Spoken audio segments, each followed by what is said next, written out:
All right, today we are talking about Clawd.bot. It is one of the most viral bits of software and AI over the last, say, seven days. There's been a big Hacker News post about it. Lots of people are talking about it on Reddit, on X, on various Discord channels. Let's jump right into it. Figure out what is Clawd.bot. I'm going to put the page on screen and let's just dive in and talk it through. So, Leonardo, what Yeah, is one of Clawd.bot? it's essentially a messaging bridge to agent. It came on my radar recently when I was looking at the whole Anthropic controversy because they were one of the first to notice that Anthropic cut off access to their Claude Max, their Claude Code subscriptions. It's something that uses a lot of tokens, so people were using subscription plans like Claude Code subscriptions. And when Anthropic started banning people or blocking third-party agent harnesses, the one of the people involved, I think he's the creator, Peter, posted, "I smell drama," and that was like the first clue that something was happening with Anthropic. And I'm like, "What is this Claudebot thing?" And this was maybe 2 weeks ago, and I've been wanting to check it out and post about it since. And I totally missed my chance to say, I did it before it was cool because now it has become a viral sensation, the likes of which I haven't seen since MCP one day woke up and became a superstar. Like it's just amazing how things become viral and now, feeds just become dominated.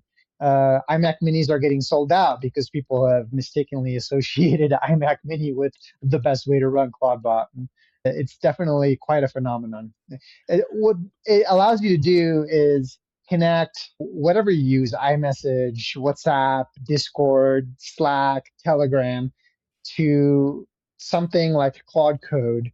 I think it can connect to various backends to have it do things on your behalf from something that's always running, whether it be your own machine or a virtual private server or whatever you have in the cloud or some dedicated box, and have it do things for you and have Looking it over. be Oh, sorry. just having it be like an assistant or an employee, and people love to think about it as something that's working 24/7 on their behalf and they can just like send messages to. Well, looking over a lot of the code, it says, okay, what does it do? Runs on your machine, any chat apps. That's one of the big things. Is it already has the integrations built in to message you on WhatsApp, Signal, Slack, Discord, iMessage, DMs, group chats, persistent memory, browser control, full system access. This is a big one that we're going to deal with. Skills and plugins. They're saying works with everything, 50 plus integrations. It's got a lot of hype around it, I think, because of this. Now, one thing that's interesting, looking at there was a big Hacker News discussion. I'll put that on screen. Let me see if I can find the tab. Here we go. I tend to check out Hacker News to see what people are saying. Some of the pros and cons. It goes through a lot of tokens. Well, one thing that it was saying about Claude Bot that I'm not sure if it's valid criticism or not. People are saying, okay, you could have made this all yourself. You could have vibe coded all of this yourself. What do you think about that as a criticism of Claude Bot? Say you could have vibe coded this all yourself. Well, I think it's good to have the mentality of building things yourself. Obviously, that doesn't preempt good practices of having mature software, and it's hard to roll out production grade software yourself, especially with a lot of security considerations. However, things that are popular and standardized are not necessarily production grade or hardened. There's a very popular agent orchestration framework right now called Gastown, but there's quite a bit of criticism about some of its architectural choices. And similarly with Claudebot, it seems to be very well designed, but out of the box, it can have enormous vulnerabilities, some of which are being addressed that a lot of people don't understand. And so just because something is popular or just because you can do something doesn't necessarily mean that it's safe. And that's one of the main things that I wanted to discuss. Yeah. Now, to give Claudebot credit, whenever I hear people saying, "Oh, you could have built this yourself. This is just a combination. This is just glue." Like everything in code is just glue. And I think back to when Dropbox came out. They had a lot of. I remember the original show Hacker News post of what became Dropbox, And it was a lot of people said, "Oh yeah, you could do this with SCP and all this stuff." Well, yeah, you could, Yeah. but having the integration and the simplicity and getting it right still counts for a lot. Now, is Clawd.bot going to be Dropbox? Maybe, maybe not. We'll see. Yeah. Yeah. I Let's do think there's a good level of technical sophistication just based on some of the discussions that I've seen. So I think it is beyond the level of most people's vibe coding weekend projects for sure. let's go through the Hacker News comments. Just react to a couple of them in real time. Just scroll through and react to this together. Okay, one of them: choose through tokens. If you're on a metered API plan, I would avoid it. Spent $300 on this the past 2 days doing what I perceive to be fairly basic tasks. This is by MG Dev on Hacker News. Yeah. That being said, the things that they really liked are dynamic skill creation, scheduled one-time and recurring tasks, and persistent agents with remote messaging. Makes it really feel like an assistant. Let's talk about the first one, the choose through tokens. That is a big concern just in general, right? We can spend a Yeah. lot of money on token providers. What is the way we can mitigate, if you're going to use Clawd.bot, mitigate the usage of tokens, token chewing? There's two main ways, or three. One is to run models locally. And so part of the reason why a Mac Mini could be a good choice is if you have unified RAM that you can then use to run a local model. Now, I think 99% of the people that are buying Mac Minis and running Claude bot are not doing that. But that's something that you could do is have a powerful enough GPU or unified memory capable machine that you can run something like maybe GLM 4.7 Flash. Some lightweight but good at tool use model that you run locally. That would be a great choice because that gives you privacy, it gives you data isolation, and you're only paying for electricity use and your capex instead of your opex. Another option is to use a coding plan. Obviously, Claude Code was the first plan that was used for this, and the play on words in the pun is obvious that this was built thinking of Claude Code in mind and the Claude models. But there are alternatives, especially after the Anthropic shutdown. The main one being the Z.AI, the ZPU coding plan for GLM 4.7. And another interesting one to consider is Minimax. They have a coding plan for M2.1, and they've hinted that M2.2 is coming out soon. And these are plans that you might not get the fastest throughput, but you will get very generous rate limits and quotas so that for a very low amount of money, you can have a very large amount of tokens. Now, to argue, maybe from Anthropic's perspective, the idea of the coding plans is that they are subsidizing token use in order to get you into whoever's ecosystem it happens to be. Right? If you were playing metered rates, like if you use Claude Code at metered rates, say using Amazon Bedrock, where you're just paying per token, it would be a lot more expensive than using the Anthropic Max plan. And the idea is that, well, they want you to be bought into their ecosystem and they're subsidizing developers. So other developer coding plans may suffer similar fates or have similar sets of No. incentives. Yeah, well, this is maybe going to be the topic of another episode, but I definitely will briefly get into it here. First, I always have to put in air quotes subsidizing when we talk about Anthropic subsidizing their models because they're just so freaking expensive. And you wonder what the markup is there, when you can have a model near sonic quality like GLM 4.7 cost one-tenth as much. Is it really like cost of goods sold? Like, maybe they're thinking about research and it's hard to quantify, the cost of training and building a model, but the cost of running it, I definitely think that they could easily charge less. So that's one consideration. Another is I think there's a difference between maybe using other agent harnesses like open code versus using things that are not even coding agent harnesses, but more of like agentic tool use orchestration platforms like Clawd.bot. And it gets into like, what is the intended use of those tokens? that people think like, hey, I paid for those tokens. I'm paying a subscription fee for these tokens. Let me use them the way that I want to. You should be making money off of my subscription and not off of like some other thing.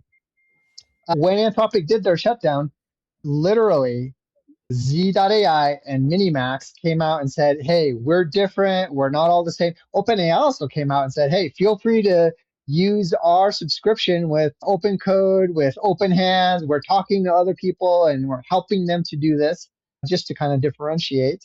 But these kind of alternative providers, so to speak, and alternative model labs are looking for a way to differentiate. And one of the ways that they're differentiating is by saying, that they are more open and more flexible and trying to get people to open their minds to using them and to realize that, yeah, they can have much better cost effective options on a per token basis.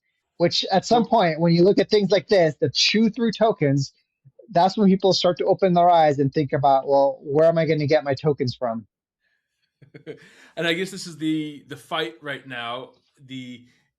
The fight for the mind share of the power users, right? This is what everyone wants to lock down. It's just like if you ever use MATLAB back in college, right? They want you to get sucked in while you're a student so that when you get your big fancy engineering job, you pay the full price for MATLAB, right? We're all fighting for the attention of the power users right now as this AI landscape evolves. Let's move on from this topic and talk about what this particular person liked about Clawd.bot, the dynamic skill creation, the recurring scheduled task, the persistent agent. Dynamic skill creation is cool. Like I found myself doing this a lot in open code where once when I find that first I'm kind of to use the terminology I'm vibing and I say, okay, this is something that I repeat multiple times. I want to get it right. Let's make a skill. And then from there, so in this case, it might not be new to many power users, but that being said, having an interface around it that's better than knowing what skills are and making this markdown file and and rebooting your session, that's having that being polished sounds pretty cool. So dynamic scroll creation. What are your thoughts on? Have you used it yet? I'm still trying to figure out where I want to run it and what permissions I want to give it. Buy your Mac So Mini. I have a couple of MacBooks that I could dedicate to that, but the physical infrastructure is only one of the components. I have to think about the permissions too. That's something we should discuss. Is what kind of Yeah, access do you want to give it to? definitely. In the Hacker News thread, going through it, a lot of the people were worried about, they're saying it's the secretary in my Mac, which is a good thing, but also can be a bad thing. So thinking about good old Iron Man, Tony Stark, Pepper Potts. Pepper Potts said, I bet you don't even know your own social security number, right? To highlight how much exposure Tony Stark had to Pepper Potts. Now, if you have a good secretary that's able be to act on your behalf and do so many of these things for you, from my perspective, it's like, okay, this person almost like by definition has the ability to cause a lot of havoc in your life if they want to. And that's why they have to be very trusted. So this idea of having a secretary that can be both useful and limited in blast radius seems a very difficult line to walk, right? If I have a an AI that can message my friends and family, that by default can cause some damage. So Yeah, and how do we walk this line? that's exactly the kind of access I'm, discussing in some communities and figuring out how to manage. People were talking about, GitHub access or calendar access. And I think one important consideration is read-only access. Obviously, it's going to limit a lot of what can be done. And yeah, I mean, sure, you could just trust it and hope for the best. But it's, I think, a difficult thing when you're not just talking about files on your computer or code in a repo, but now you're talking about contacts, you're talking about your emails, you're talking about your messaging apps. And if it were to reply on your behalf, with something that you didn't want, like that could be irreparable reputation damage. And one of the posts that I saw talking about the security aspects of Clawd.bot had a really good point, and that's that these assistants, these bots, really need their own identities, and they shouldn't assume your identity. And it's really good to have an empowered secretary bot, but it should have its own identity. It should message from its own account. It should not impersonate you and take over you, because that's a very slippery slope. And I think I can agree with that perspective. I think I could think about setting up the right kind of guardrails to give it read access to your repo, make forks, create PRs, but not necessarily, have commit access to your repo, or have You it have read access to your calendar. And sure, it could analyze things and, maybe set some kind of a schedule thing and allow you to have some push button kind of synchronized thing. But a fully automated experience of having full control over your life is a pretty scary proposition. At some point, we may get there. We may absolutely completely give in and say, have complete access, have complete control. That is a decision that I would want to make very consciously with a lot of deliberation, after a lot of study, after a lot of research, and not just because there's a viral trend going on. Well, I like this a lot in terms of having their own identity, right? And you can dress it up however you want to. You can say, Mhm, from the desk of Stephen J. Barr by mhm. secretary. And I think that there was a startup a while ago. What was it? It was called Amy, I think, where it wanted to be a virtual secretary that read your emails. I don't remember what this was called. It wasn't Amy. It was a Oh, I don't remember this. This was a couple of years ago. The idea was a virtual secretary, and it would do things on its own behalf. So if you were like, say it wanted to try to automate sending an email, right, where you send, I can do this time and this time, and the person responds back, I can do that time and that time, and that whole song and dance it tried to automate.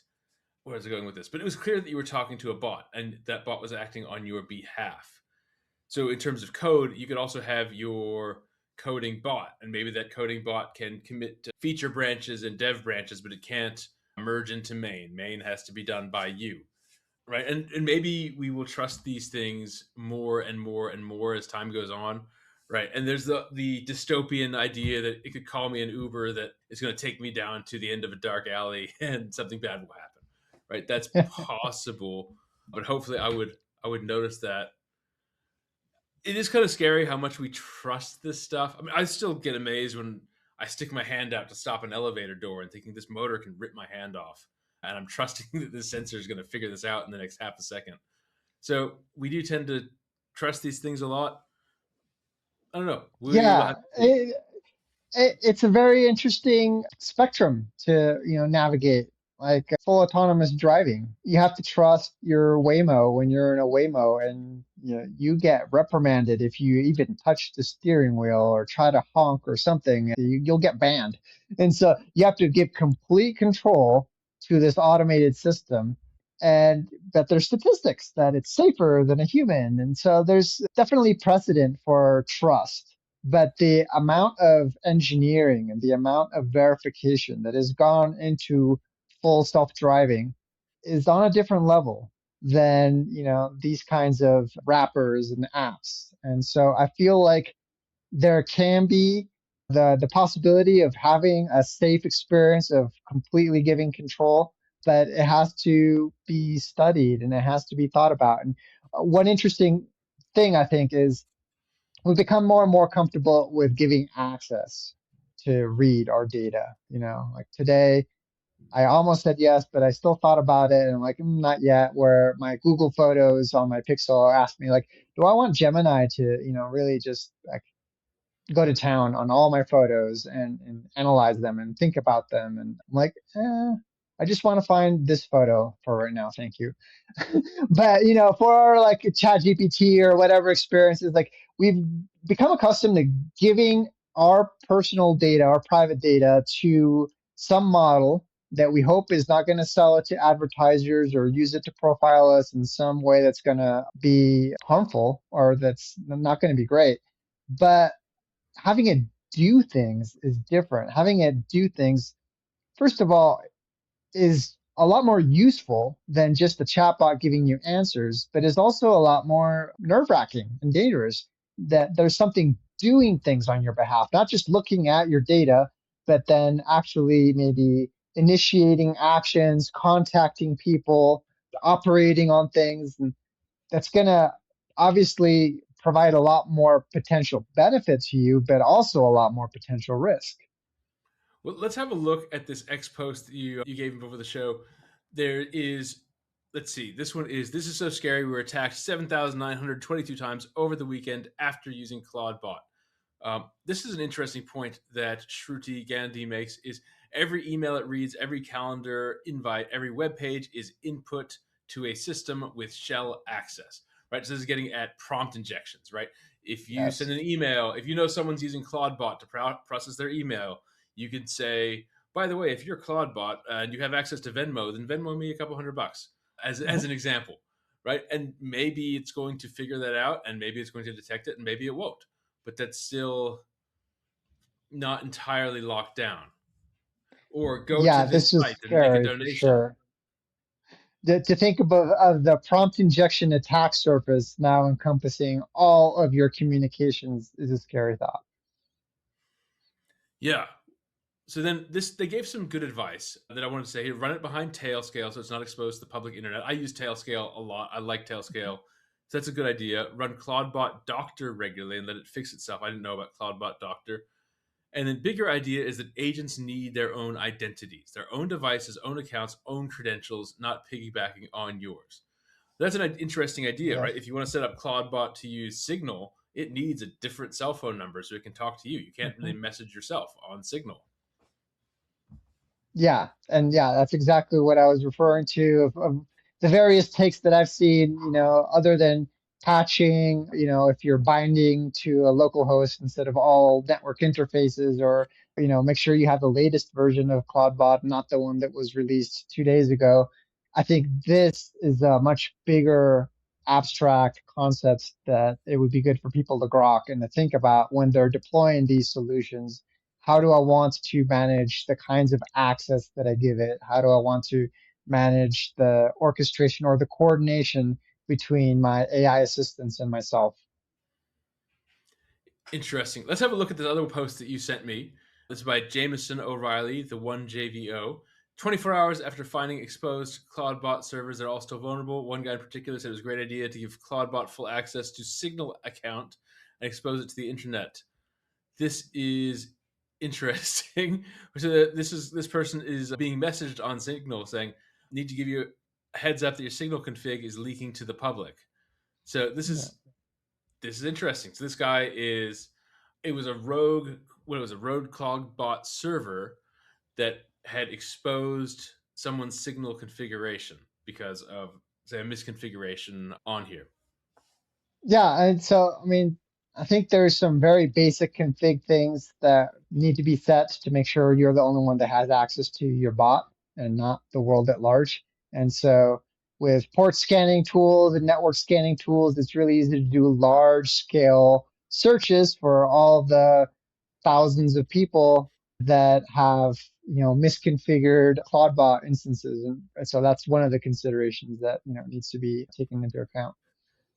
I bet we're going to start to get messages on Signal and WhatsApp and SMS saying, "Are you a bot?" And right because it's you want to start knowing a scan of all the identities of who is human, who is Clawdbot, who is whatever. So you want to know who is who, and maybe if all the Clawdbots at some point realize that they wanted to take over the Earth, they'd like to know who is who who are all the other Clawdbots that they can go talk to. Let's have an idea. This one, let's figure out if this is real or not. This is by Borgia saying, "My Cloudbot just signed up for $2,997 Build Your Personal Brand Mastermind after watching 3 Alex Hormozy clips." So here is a screenshot. Might be real, might not be. Yeah, this Of reads like Cloudbot. sketch comedy. Love the snark. I love the attitude of I know best. I'm doing what's best for you. So just shut up and thank me for it. You know? Well, and the question is, maybe it's true. Maybe if you stick with this plan, you will. BorgiaEmpire.io will be successful. So, but yeah, let's. Yeah, but it's I think dangerous to give financial transaction access to one of these things without some serious guardrails in place. Uh, Mhm. I would definitely not do that without, having maybe some controlled environment, spend limits, categories, allowed merchants, maybe, allow listing or approving.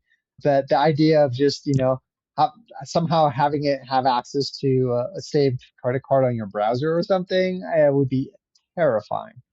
Well, maybe we're going to have like prepaid credit cards for agents because I would trust an Yeah, agent with say if you want to do two hundred absolutely. Petty dollars. cash. Yeah, petty Yeah, cash. exactly. Yeah, that would be good. If you'd say, okay, use this card, use this prepaid debit card. There's $200 on it. Try to implement my marketing strategy with this budget, and it could do Yeah. whatever it wanted to. That's kind of neat. Yeah, yeah. And But yeah, especially if it's something that you could iterate on and experiment. So I I I I think there's good ways to think about this, but it needs to be thought about. It can't just be, improvised. well, final verdict. Are we in a position to make a final verdict yet on Clawd.bot? I would be very excited to run it as soon as I get the chance. I'm going to run it on maybe a server or a dedicated, machine that, with its own accounts or having read access to some data. But I'm definitely going to be security conscious and have the principle of least privilege as I implement it. All right, well, let's give this a try. I'm going to give it a try as well, similarly locked down, and let's report back in a couple of weeks to see how it goes. And it might be totally different by then.